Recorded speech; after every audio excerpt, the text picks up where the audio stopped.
sinto em minha alma não é porque tudo em mim vai bem. Esta paz que sinto em minha alma é porque eu amo ao meu Senhor. Não olho circunstâncias, olho seu amor, seu grande amor. Não me guio por vistas, alegre estou. Não olho circunstâncias, olho seu amor, seu grande amor. Não me guio por vistas, alegre estou. Este gozo que sinto em minha alma não é porque olho ao meu redor. Este gozo que sinto em minha alma é porque eu amo ao meu Senhor. Não olho circunstâncias, olho seu amor, Seu grande amor. não me guio por vistas, alegre estou. Não olho circunstâncias, olho seu amor, Seu grande amor. não me guio por vistas, alegre estou. Que a terra não floresça e a vide não dê o seu fruto,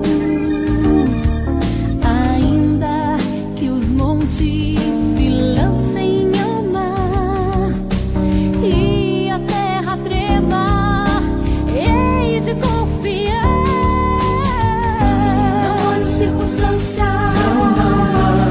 olho seu amor, Seu grande amor. não me guio por vistas, alegre estou.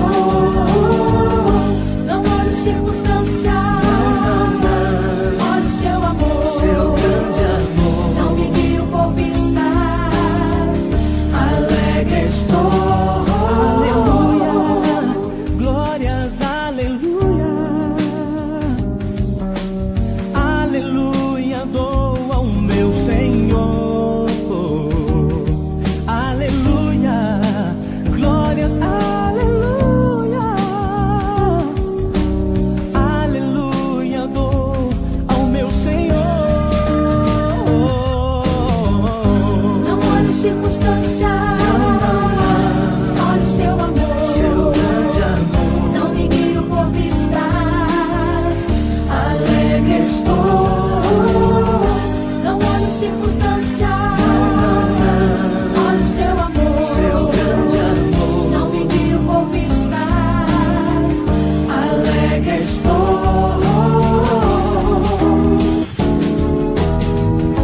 Não olho circunstâncias, olho seu amor. Seu grande amor, Não me guio por vistas, alegre estou.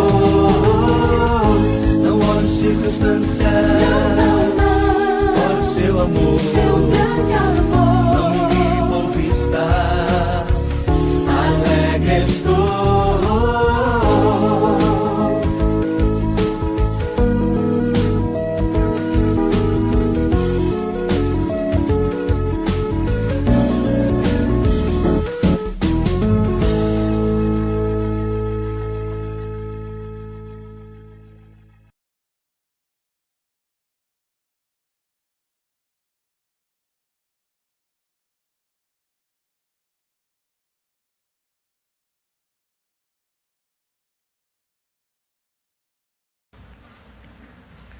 Gênesis capítulo 4, de 1 a 16, perdão. De 1 a 16.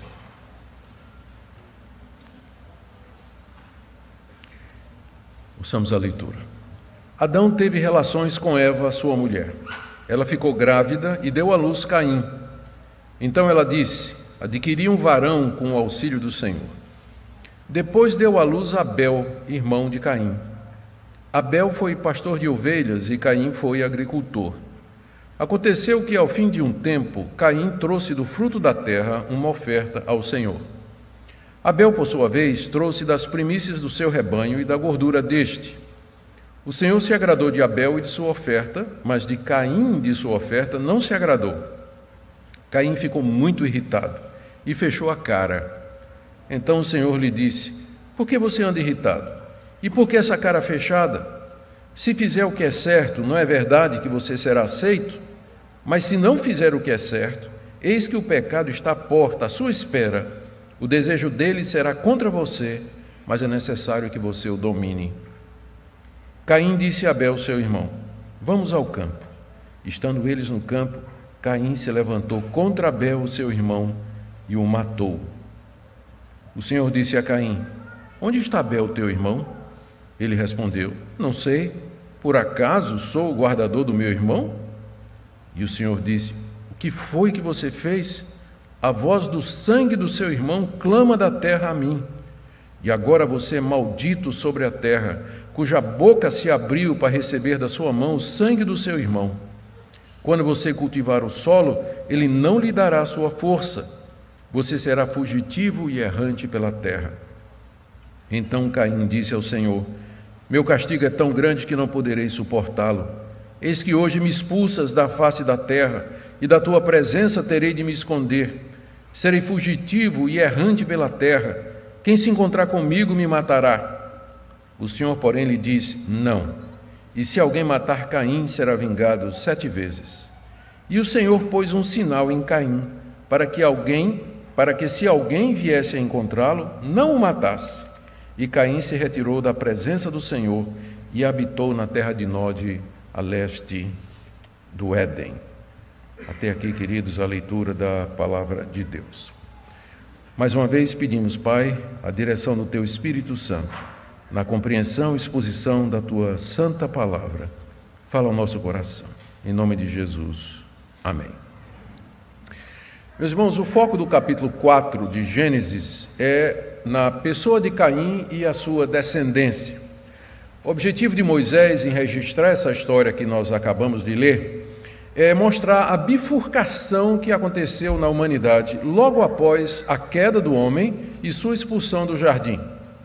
Aqui no capítulo 4, essa bifurcação moral e espiritual começa a ficar clara. Por um lado, aparece Caim, que é rejeitado por Deus, mata seu irmão, é amaldiçoado e expulso da região do Éden.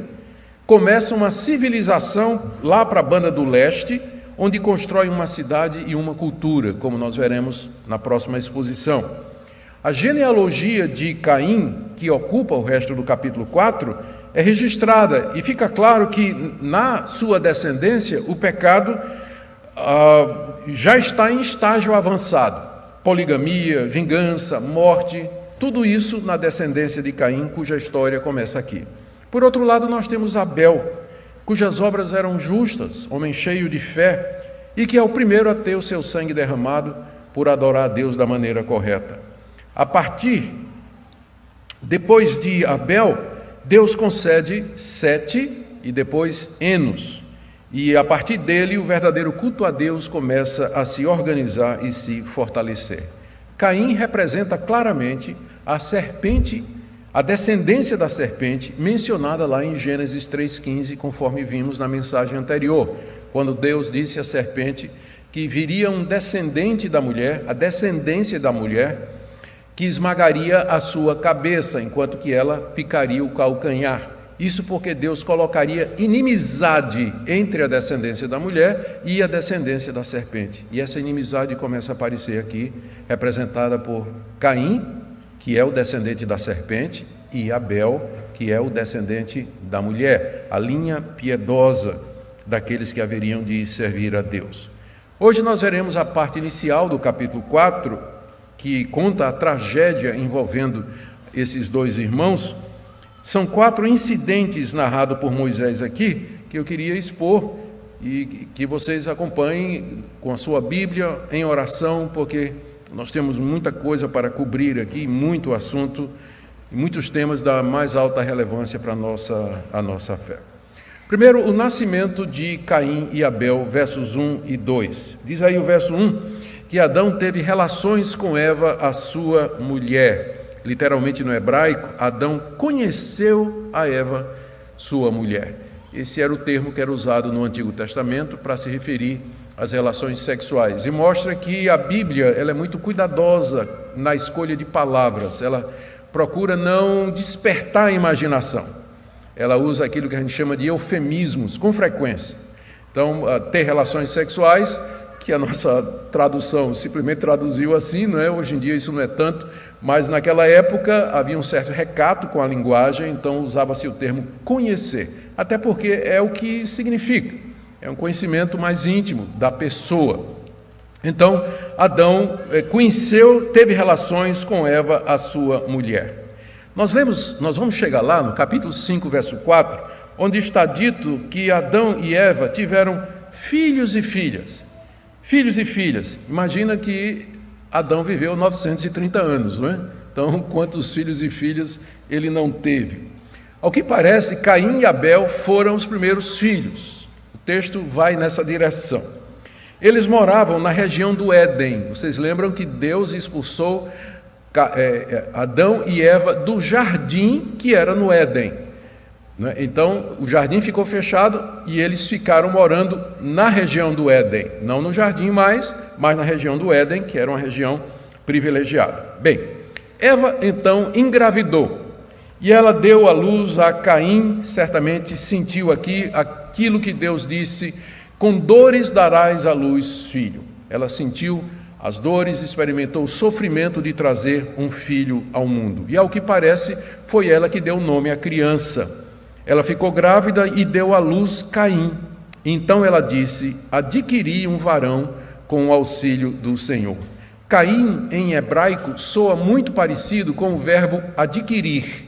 Por isso que ela deu o nome dele de Caim, porque adquiriu um varão da parte do Senhor. Essa declaração de Eva expressa três coisas. Primeiro, a alegria dela de cumprir o seu papel de mãe. Lembra que Adão colocou o nome dela, de Eva, dizendo: você vai ser a mãe de todos os viventes?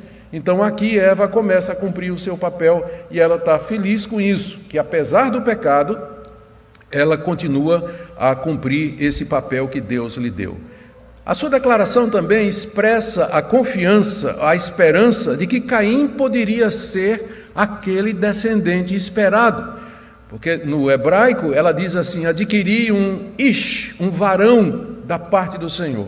E ficou claro do que vimos anteriormente, de que seria um homem, um descendente da mulher, que haveria de esmagar a cabeça da serpente.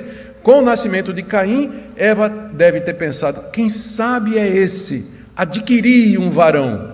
Botou o nome de Caim, nessa expectativa que ficaria perpetuada na nação de Israel. Enfim, toda a descendência da mulher, a expectativa de que o Messias haveria de chegar.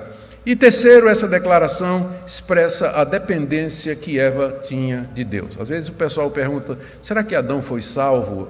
Eva foi salva? E tudo indica que sim. Ela não teria colocado esse nome no filho se ela não tivesse... essa declaração que ela fez não faria sentido se ela não confiasse em Deus. Adquirir um varão com o auxílio do Senhor. Eva agora não quer mais ser autônoma. Ela aprendeu que viver sem Deus não dá. Querer o conhecimento e querer ser dona da sua própria vida só trouxe miséria e desgraça. Ela agora aprende que o que quer que seja que ela tem que vir do Senhor.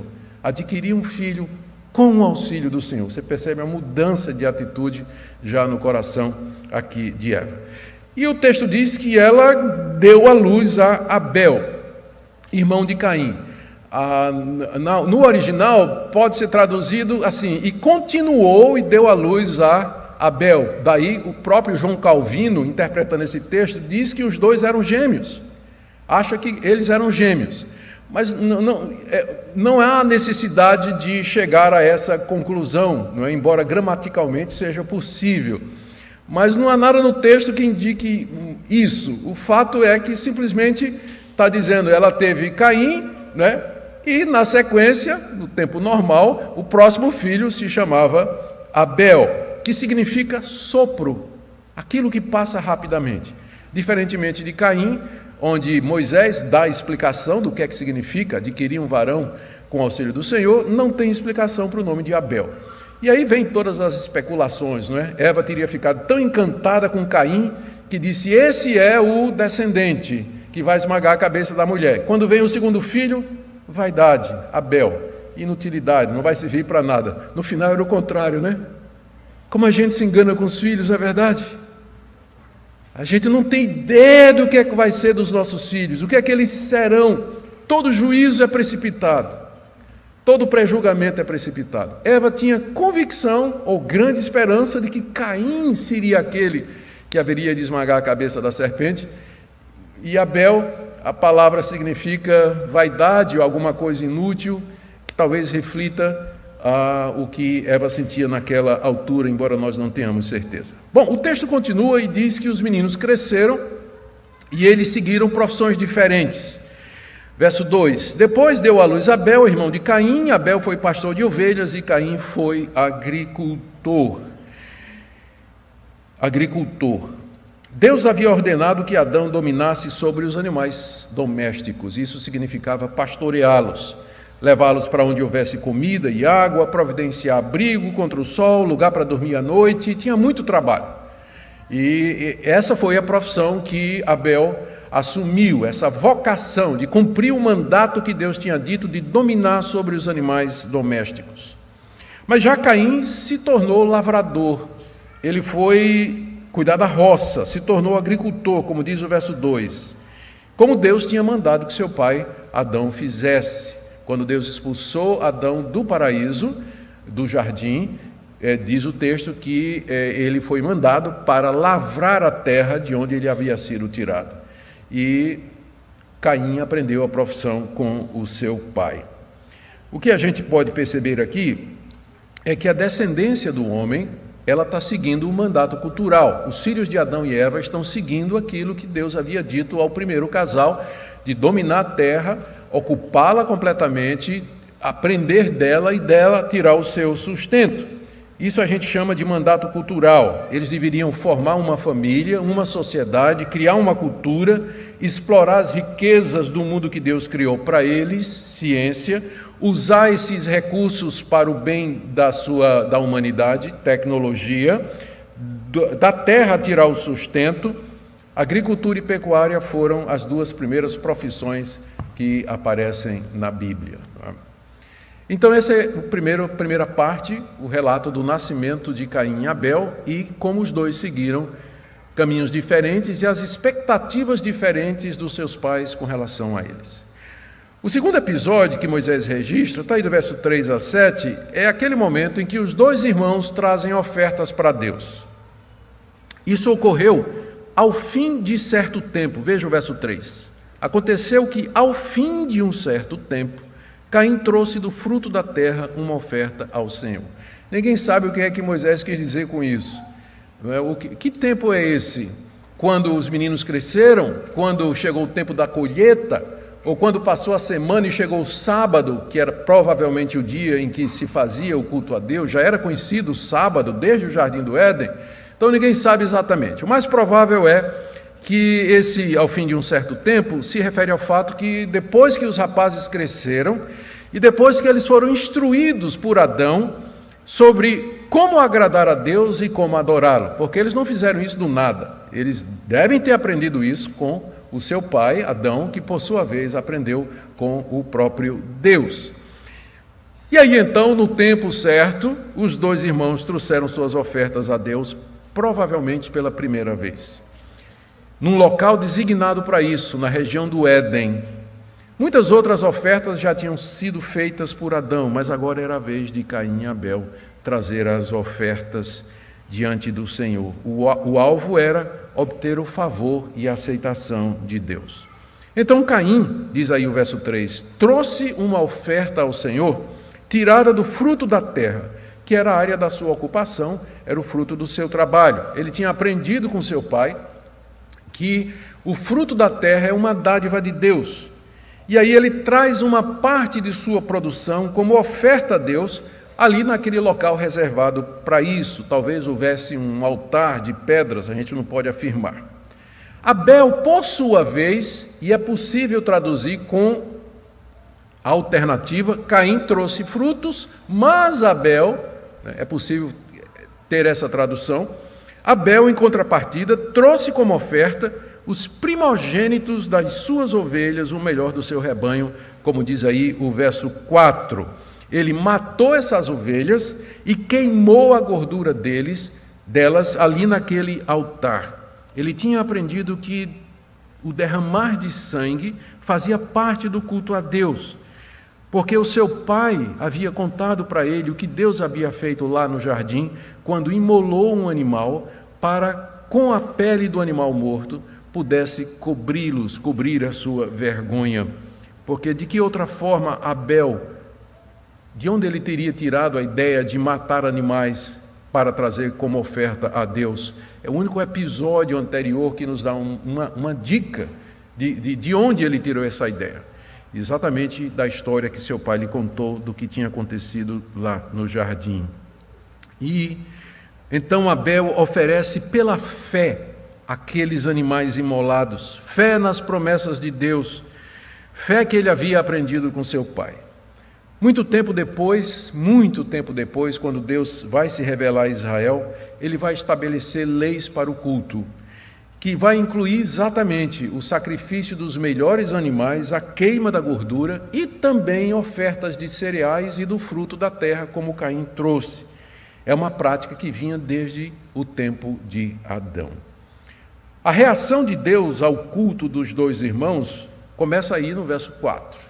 Como é que Deus reagiu à oferta dos dois? Ambos trouxeram ofertas a Deus conforme haviam sido ensinados. Não há nada errado nisso, em Caim ter trazido o fruto da terra e Abel ter trazido o melhor das suas ovelhas, porque era a área em que eles trabalhavam, era o fruto do trabalho deles. Mas havia algo fundamentalmente diferente em suas ofertas, porque Deus se agradou de Abel e de sua oferta, mas de Caim, da sua oferta, ele não se agradou. Deus se agradou de Abel, final do verso 4. E como é que Abel soube disso? Como é que Caim viu isso? A resposta plausível é que, como nós vamos ver adiante, várias vezes acontecendo no Antigo Testamento, Deus fez descer fogo do céu e consumiu aqueles animais, aquele animal que estava sobre o altar, demonstrando assim a sua aprovação da oferta de Abel. E diz o texto, presta atenção no texto que isso é importante, que Deus aprovou não somente a pessoa de Abel, o que seria a sua intenção, a sua fé, sua sinceridade e seu amor. E aqui é importante lembrar que Jesus, lá em Mateus 23, verso 35, chama Abel de o justo Abel. Deus aceitou a pessoa de Abel, o justo Abel, mostrando que ele era um homem que andava nos caminhos de Deus, um homem que havia decidido não seguir no caminho do seu pai, um homem que escutou o que o seu pai tinha ensinado e resolveu seguir o caminho de Deus conforme ele sabia, ele era justo. Deus aprovou a pessoa de Abel, mas não somente a pessoa de Abel, final do verso 4, mas também a oferta que ele tinha trazido, os sacrifícios e sangrentos e gordura queimada do melhor do rebanho. E aqui começa o contraste, aqui começa a bifurcação. Deus não se agradou nem de Caim e nem da oferta que Caim tinha trazido. Não manifestou qualquer reação visível na aceitação, como por exemplo descer fogo do céu. Caim viu Abel trazer o sacrifício, o fogo desceu e consumiu. Caim disse: agora é minha vez. Ele trouxe o cesto de frutos, colocou no altar.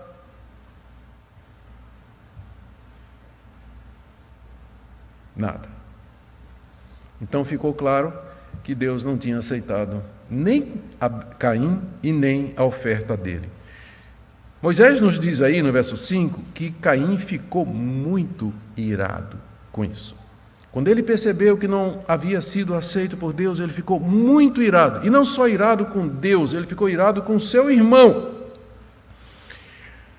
Ele ficou, diz o texto, transtornado a ponto dele fechar a cara. No hebraico diz que o semblante dele descaiu. E a gente sabe quando uma pessoa está com raiva, é quando o semblante descai, né? A gente vê, né? Todas as linhas ficam para baixo. tudo, sobrancelha, a linha da testa, a linha da boca, né? Fica tudo para baixo assim, os olhos, o semblante descai. E aqui a nossa tradução diz, por que é que você está carrancudo, né? Que expressa muito bem o que é que aconteceu, qual foi a reação de Caim. Afinal, ele era o mais velho. Afinal, sua mãe tinha colocado o nome dele que expressava a esperança messiânica. Ele deveria ter sido aceito. O coração de Caim, entretanto, já era inclinado ao mal e agora começa a se encher de ódio contra Deus e contra o seu irmão. E olha a surpresa do verso 6 e 7. Deus vem falar com Caim, o que mostra que ele não deixou de falar com os homens depois que expulsou o primeiro casal do paraíso. Deus continuou a falar com os homens, como diz o autor de Hebreus, tendo Deus outrora falado muitas vezes e de muitas maneiras aos nossos pais e pelos profetas. Talvez Deus se manifestou na forma humana, o que a gente chama de uma teofania. Talvez ele falou da nuvem, da glória, a Shekinah, nós não sabemos. O fato é, e para Moisés não é importante porque ele não registra, ele apenas diz que Deus falou com Caim. Deus disse a Caim, falou com ele, exatamente como tinha feito com Adão. E ele faz, como tinha feito com Adão, duas perguntas retóricas. Por que você está irritado? Segundo, por que sua cara está fechada e carrancuda? O Senhor então coloca diante de Abel dois caminhos e duas consequências. Primeiro, se você fizer o que é certo, Caim, você será aceito por mim como eu aceitei Abel. Está aí o verso 7. Se fizer o que é certo, não é verdade que você será aceito? Se ele tivesse trazido os primeiros e melhores frutos da sua colheita, como Abel trouxe os primeiros e melhores animais do seu rebanho, Deus teria aceitado. Era nisso em que ele havia procedido mal, cultuar a Deus como queria. É interessante que Judas, o livro que está coladinho lá em Apocalipse, o penúltimo livro da Bíblia, ele se refere a Caim como sendo o patrono das falsas religiões. Se referindo aos falsos mestres que ele ataca na sua carta, Judas, ele diz que esses falsos mestres seguiram o caminho de Caim. Qual foi o caminho de Caim? E qual a relação com os falsos mestres? Caim foi o primeiro a inventar uma religião, uma maneira de cultuar a Deus que Deus não tinha ensinado. Ele devia ter aprendido do seu pai, o que seu pai ensinou, que nós temos que dar o melhor, como Abel fez. Abel não só trouxe ovelha para matar, mas ele trouxe as primícias do seu rebanho. Essa é a diferença que há entre os dois textos, porque não estava errado trazer fruto, porque algumas pessoas acham que o problema foi esse, que ele trouxe fruto, quando devia trazer só sangue. Não! No Antigo Testamento havia inclusive oferta de cereais, oferta do fruto da terra, era oferta de gratidão, enquanto que a oferta de animais era o holocausto, que era queimado no altar. O problema não era o que foi trazido, o problema é a qualidade do que foi trazido. Abel trouxe o melhor do seu rebanho, mas diz aqui que Caim tomou o fruto da terra, colocou numa cesta o que ele achou e levou. Se você fizer o que é certo, você não vai ser aceito por mim? Porque Caim resolveu adorar a Deus do jeito que queria, é que Judas o chama de o patrono dos falsos profetas, que seguem o mesmo caminho de Caim. Segundo, quando Deus diz assim, se você fizer o que é certo, você não será aceito, quer dizer, se você emendar os seus caminhos maus, eu aceitarei as suas ofertas como aceitei do seu irmão Abel, que é justo.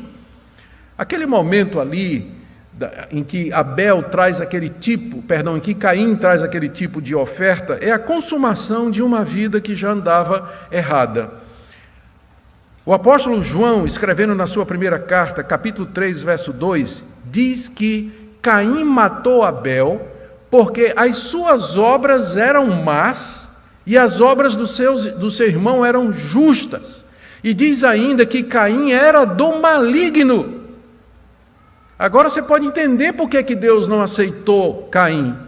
Não foi só porque ele trouxe a oferta da forma errada, mas Caim já vivia uma vida com obras más, e ele já estava debaixo da influência da serpente, do querubim amaldiçoado, rebelde, que tinha feito os seus pais pecar, e que continuava na região do Éden, espreitando, esperando alguém para dar continuidade à sua obra de destruição.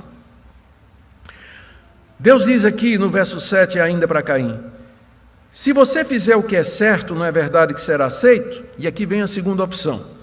Mas se não fizer o que é certo, se você não se arrepender, se você não mudar a sua atitude, se você não abandonar esse ódio que está no seu coração contra mim e contra seu irmão, se você não fizer o que é certo, eis que o pecado está à porta à sua espera.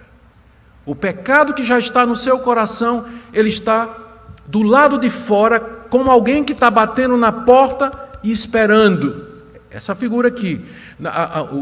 O verbo que é usado aqui para esperar é usado às vezes na língua hebraica para um animal feroz que está no seu covil, todo armado, acuado, esperando a oportunidade de atacar qualquer pessoa que passe.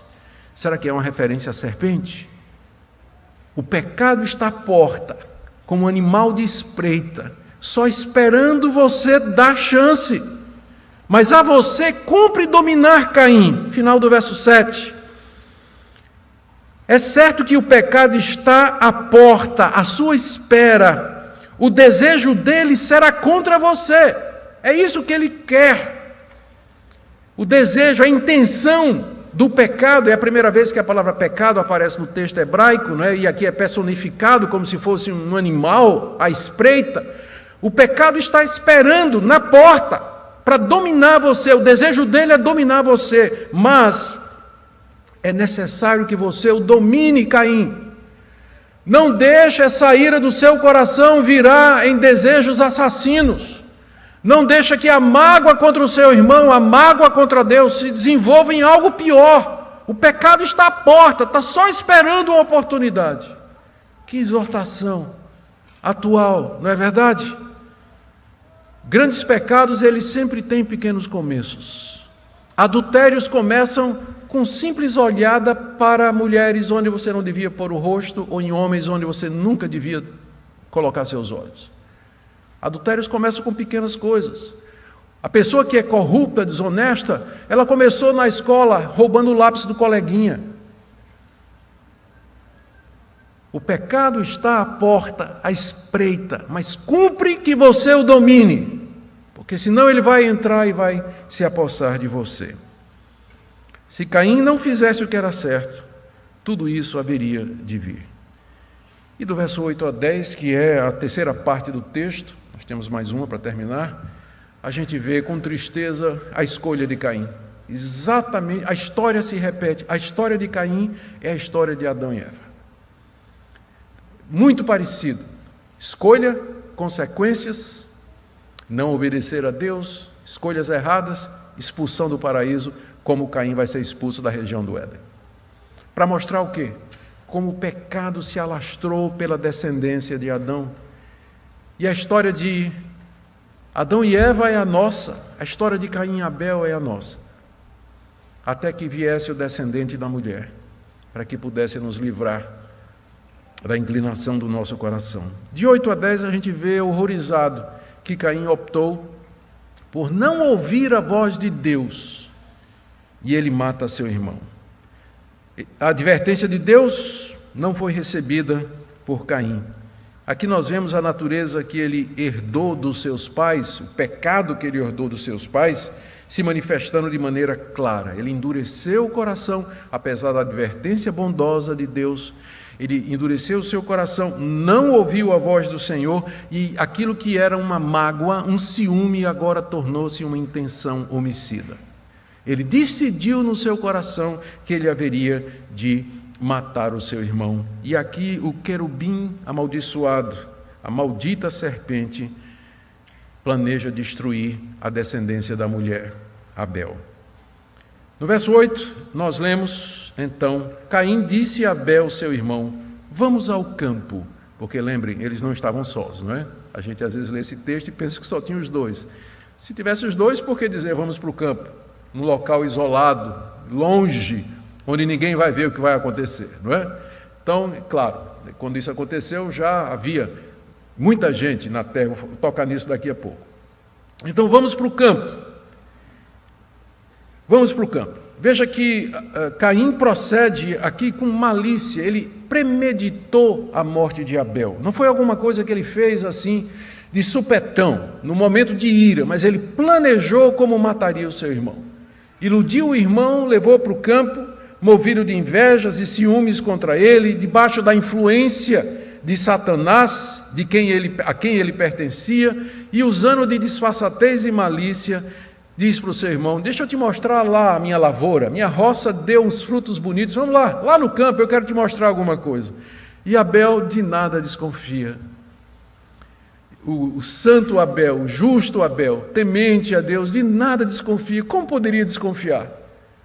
Ele não fez intencionalmente, ele não queria provocar isso no seu irmão, não era a intenção dele. O que ele fez foi para servir a Deus. Mas às vezes acontece que as nossas melhores boas intenções, elas são interpretadas de uma maneira odiosa por aqueles que têm inveja, por aqueles que têm ciúmes e por aqueles que eles mesmos não têm comunhão com Deus. E é o que aconteceu aqui. Abel de nada desconfiou. E aí, a sós no campo, longe da vista de todos, o texto diz que Caim se levantou contra seu irmão e o matou. Feriu Abel a ponto do seu sangue ser derramado na terra. Talvez com um pedaço de madeira, talvez com alguma coisa cortante, talvez com uma pedra na cabeça. O fato é que derramou o sangue de Abel, o matou de forma sangrenta. E aqui nós temos o primeiro homicídio da história humana, que na verdade foi um fraticídio. Aqui fica claro como o pecado havia se espalhado de Adão e Eva e atingiu a sua descendência, e é a primeira manifestação concreta desse conflito entre os descendentes da serpente e os descendentes da mulher. Verso 9 e 10 mostra o nosso surpreendente Deus. Lá vem Deus de novo procurar Caim. Se você fosse Deus, ou se eu fosse Deus, a gente tinha já mandado descer fogo do céu, não para consumir o sacrifício de Caim, mas para consumir Caim. Mas o nosso Deus, lá vem ele de novo. Lá vem ele de novo. Amor que não deixa ir embora o pecador, que não desiste do pecador. Lá vem ele atrás de Caim. E de novo, duas perguntas, ambas retóricas, visando despertar Caim para a gravidade do que ele tinha feito. A primeira está aí no verso 9. O Senhor disse a Caim: onde está Abel, o seu irmão? É claro que Deus sabia o que tinha acontecido, mas ele quer despertar a consciência de Caim. Onde está Abel, o seu irmão?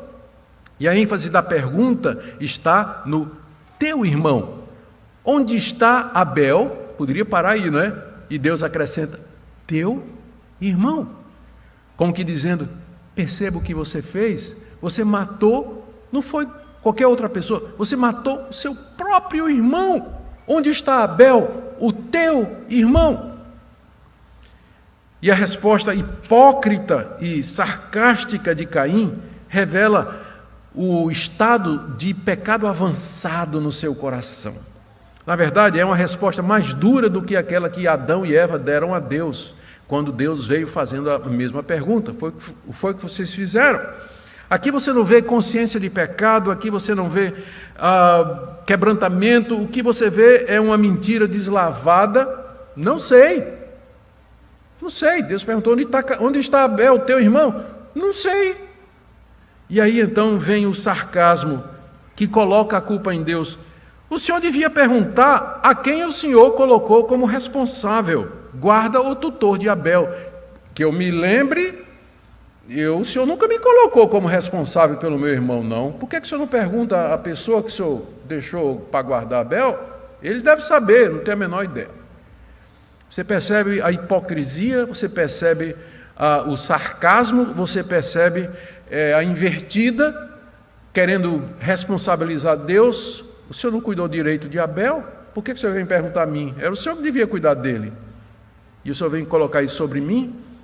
A hipocrisia e a ironia do coração desse homem, de Caim. A segunda pergunta, então, do verso 10, já revela o ultraje de Deus. E o Senhor disse: o que foi que você fez?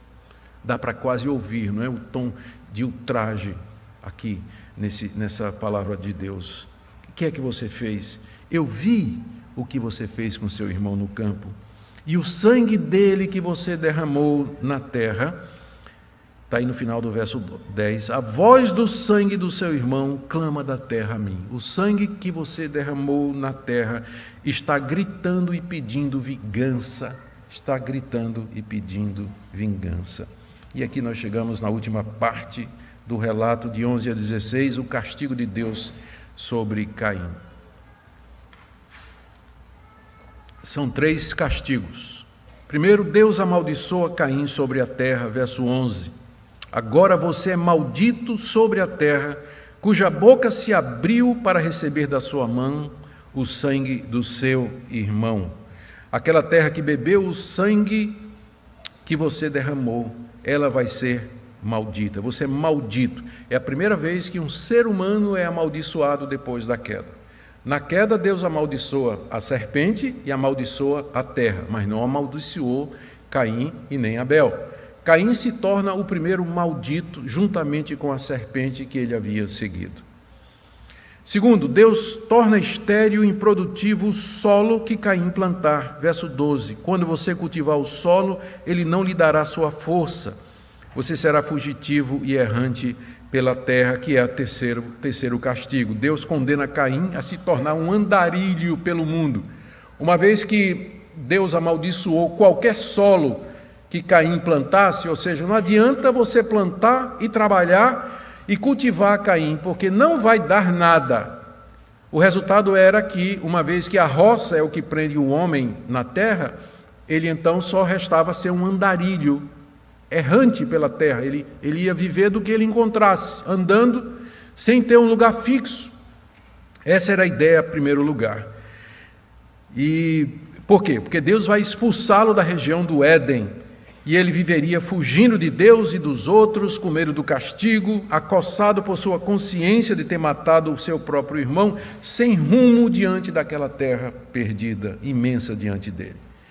No verso 13, a gente lê a reação de Caim. A gente esperaria, talvez, a última esperança é que, diante da severidade do castigo que Deus colocou nele, que Caim se quebrantasse, que Caim visse a seriedade do que ele fez, talvez pudesse clamar por misericórdia a esse Deus que já mostrou disposição em ouvi-lo, em não abandoná-lo. Mas o quê? A resposta é de vitimização. Caim se faz de vítima, tão típico, não é? Caim é o patrono dos mimimi. É o patrono. Então isso que o pessoal faz hoje, é tão velho como Caim. A reação de Caim foi que Deus estava sendo injusto e que o castigo dele era pesado demais. Verso 13, Caim disse ao Senhor: meu castigo é tão grande que não poderei suportá-lo. O Senhor exagerou, está desproporcional esse castigo que o Senhor está dando sobre mim. Ele reclamou que ele não conseguiria viver daquela forma. Eis que hoje me expulsas da face da terra, e da tua presença terei de me esconder, serei fugitivo e errante pela terra. Aqui ele reclama da expulsão da presença de Deus. Ele seria expulso por Deus daquela região do Éden, onde o clã de Adão havia se instalado, onde se oferecia sacrifícios a Deus e onde ofertas a Deus e onde a verdadeira religião estava sendo ensinada. Agora Deus estava expulsando, primeiro já tinha expulsado Adão do paraíso, do jardim que estava no Éden. Agora ele expulsa o filho de Adão do Éden, da região do Éden, para que ele fosse peregrino e errante, fugitivo pela terra.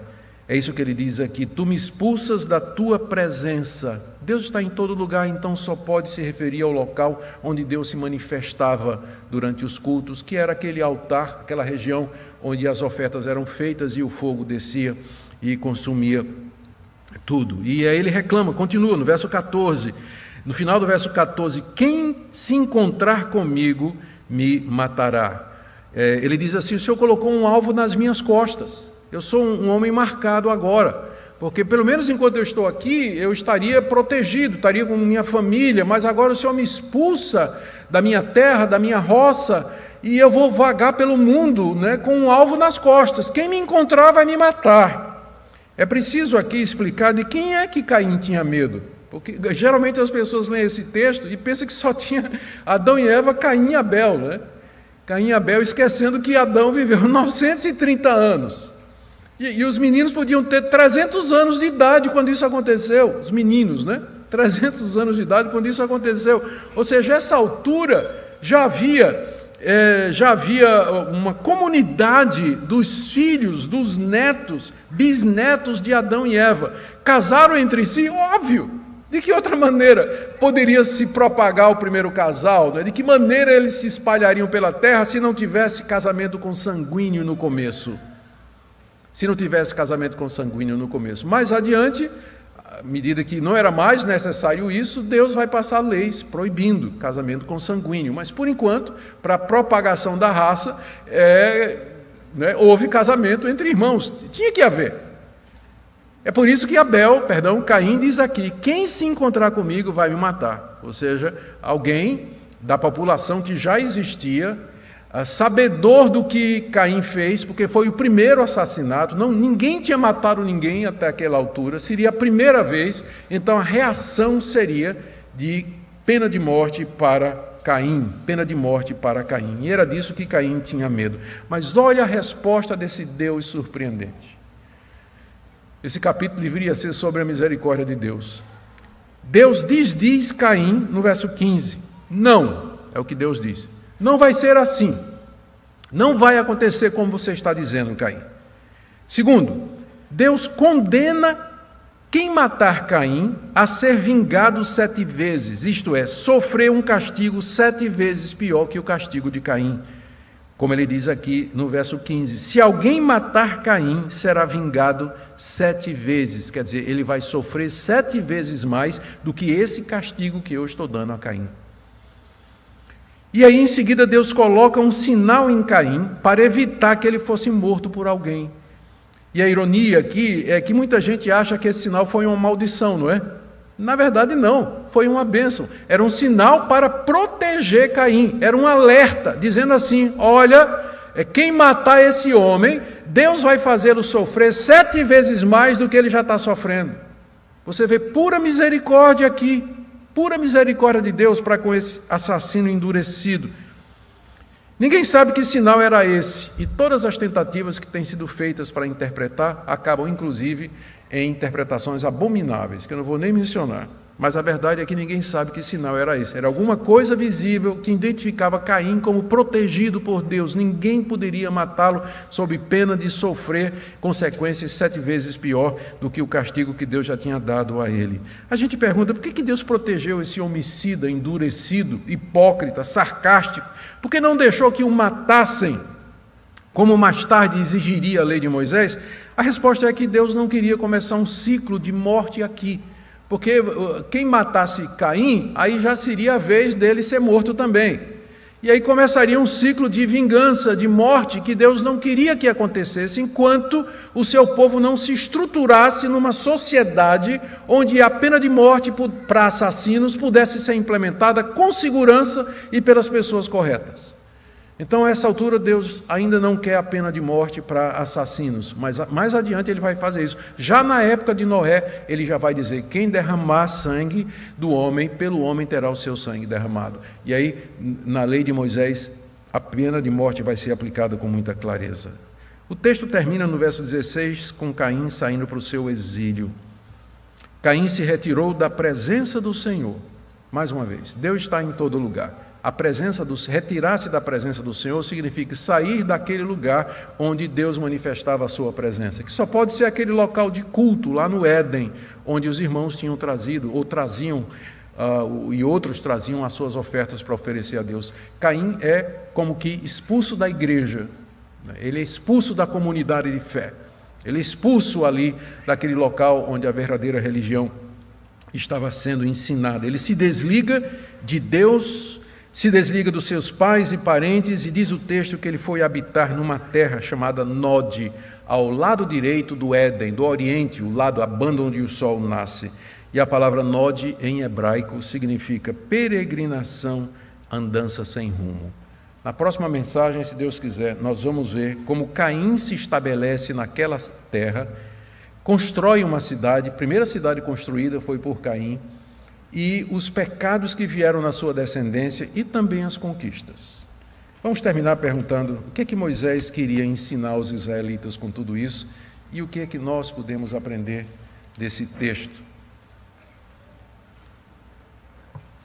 Primeiro, Moisés queria mostrar o início do conflito entre a descendência da mulher e da serpente, conforme está relatado no capítulo 3, verso 15. Porém, inimizade entre ti e a mulher, entre a tua descendente e o seu descendente. A história desse conflito da serpente e da mulher coincide com a história da raça humana. Na verdade, você só pode entender a nossa história, a história da humanidade, dessa perspectiva, do conflito entre os descendentes da serpente, como Caim, homens ímpios, homens maus, às vezes até religiosos, porque Caim era religioso. O problema é que a religião dele estava errada, mas ele era religioso. O conflito entre esses homens ímpios e a descendência da mulher, que começa com Abel, temente a Deus, fiel, boas obras, justo diante de Deus, adorando a Deus da forma correta. Então você pode entender a história da humanidade a partir dessa perspectiva bíblica. É isso que Moisés quer mostrar aqui, para dizer aos israelitas que eles fazem parte da linhagem de Abel, substituíram depois por Sete e Enos, que Deus se revelou a eles, que Deus deu os mandamentos para eles, deu seu culto e suas promessas. Eles estavam prestes a entrar na terra prometida e os descendentes da serpente estariam lá. E o conflito vai começar. As guerras de Canaã, os exércitos de Israel liderados por Josué, contra os exércitos dos cananeus que habitavam naquela terra há 450 anos, é mais uma expressão histórica do conflito da semente da serpente e da semente da mulher. E todos os demais conflitos que você vai ver registrados na Bíblia. A história bíblica tem que ser entendida a partir dessa perspectiva. É daqui que nasce tudo. É isso que Moisés queria deixar claro para os israelitas, para que eles entendessem a história. Segundo, Moisés quer mostrar a essência do culto verdadeiro a Deus. Como eu disse, os israelitas tinham passado 400 anos lá no Egito aprendendo coisas erradas sobre Deus, deuses e culto. Iam entrar numa terra onde deuses eram adorados das maneiras mais absurdas, inclusive com o sacrifício dos filhos. Mas agora Moisés começa a mostrar como é que se adora a Deus. Primeiro, de acordo com as instruções dele. Não vai fazer como Caim, inventar uma forma de adorar a Deus. Tem que ter sangue derramado no culto feito a Deus. Nós temos que entregar a Deus do nosso melhor e não somente qualquer coisa. O nosso culto tem que proceder de uma vida reta e santa. Caim era justo e Abel era justo e as obras de Caim eram más. E acima de tudo, tem que ser com fé nas promessas de Deus. Essa é a maior diferença entre o culto de Caim e o culto de Abel, porque Abel tinha fé. Terceira coisa que Moisés quer apresentar é os efeitos do primeiro pecado em toda a humanidade. A serpente, como animal astuto, de tocaia, havia aguardado uma oportunidade. Ela foi expulsa do jardim, mas ela estava aguardando uma oportunidade. E a oportunidade chegou na pessoa de Caim. Todos eles manchados pelo pecado. O pecado reaparece nos descendentes, como veremos na próxima mensagem. Gente, aqui nós temos a doutrina do pecado original, da sua transmissão e da sua imputação a toda a raça humana. E a corrupção aqui vai crescendo tanto que Deus vai ter que mandar o dilúvio, alguns capítulos aqui, 2 capítulos, a partir daqui, Deus vai mandar o dilúvio. Porque a raça humana se corrompeu. Do jardim para o dilúvio, rápido. Como o pecado se alastra e corrói a humanidade, a sociedade e os corações. Com isso, Moisés queria explicar 40 anos de deserto. Todo o pecado, toda a desobediência, toda a rebelião. Quarto, já chegando no final, gente, eu disse isso há meia hora, né? Eu já disse a vocês, toda vez que eu disser está no fim, não acredite, porque não é verdade. a responsabilidade do homem por seus pecados e pelo estado de miséria que se encontra. Sabe o que é que salta à vista, aos olhos, o texto? É que Deus responsabiliza o homem pelo seu pecado, que a miséria que acomete o homem é resultado do seu pecado. Por que que Caim foi expulso? Por que que ele ficou errante? Por que que ele perdeu sua terra? Por que que ele foi amaldiçoado? Porque ele desobedeceu a Deus, porque ele era mau, porque ele era do maligno, porque ele ofereceu um culto falso. Nós somos responsáveis pelo mal que nos acomete. É claro que Deus, nada disso pegou Deus de surpresa. Tudo isso Deus havia planejado desde a eternidade, mas de uma maneira em que o pecado do homem e a responsabilidade do homem, de maneira real e verdadeira, não falsa e ilusória, contribui e concorre para o fim que Deus decretou, de maneira que todos nós somos responsáveis e no final vai ser exatamente como Deus queria. Fica claro aqui, não fica? O Deus que criou todas as coisas do capítulo 1 e 2, você acha que isso aqui pegou ele de surpresa? Você acha? O Deus que do nada, só com sua palavra, ele cria mundos. Isso aqui pegou ele de surpresa? Claro que não. Fazia parte dos seus planos, mas de uma maneira que Caim era responsável, como mais tarde Judas, filho da serpente, possuído pelo diabo, ele vai trair Jesus. E ao mesmo tempo ele é chamado filho da perdição. Aquele que havia sido predestinado para fazer isso, mas de uma forma em que ele o fez voluntariamente. Judas traiu Jesus porque quis trair. E ele é responsabilizado por isso. E por último, a continuidade da esperança da chegada do descendente da mulher. Os israelitas eram a descendência espiritual de Abel. Eles tinham recebido o culto, tinham recebido as promessas, a lei, e um dia o descendente da mulher haveria de ter seu sangue derramado como o de Abel. E aqui eu leio Hebreus 12, 24. Vocês chegaram a Jesus, o mediador da nova aliança, e ao sangue da aspersão, que fala melhor do que o sangue de Abel. O sangue de Jesus, ele fala melhor do que o sangue de Abel. O sangue de Abel fala lá da terra, eu quero vingança. Mas o sangue de Jesus diz, quem crê em mim é purificado dos seus pecados. Abel clama por vingança, Cristo oferece perdão. Que nessa manhã você creia no Senhor Jesus, que você entenda por que as coisas acontecem, que você perceba a grandiosidade da história da redenção e que você decida, com a graça de Deus, que você vai fazer parte dessa semente bendita, desse povo tão antigo quanto o jardim do Éden, que é o povo de Deus, aqui chamaram da descendência espiritual da mulher. Amém? Vamos orar, vamos ficar em pé para orar. Logo depois da oração, nós teremos alguns breves avisos e logo em seguida a escola dominical com o nosso pastor, reverendo Cláudio. Oremos.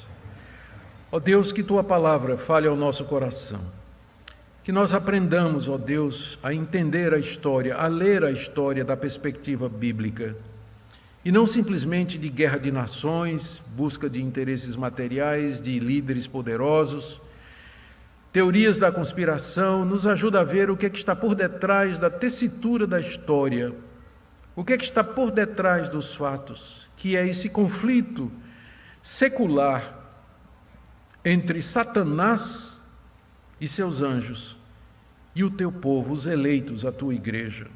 Nos ajuda a ver isso.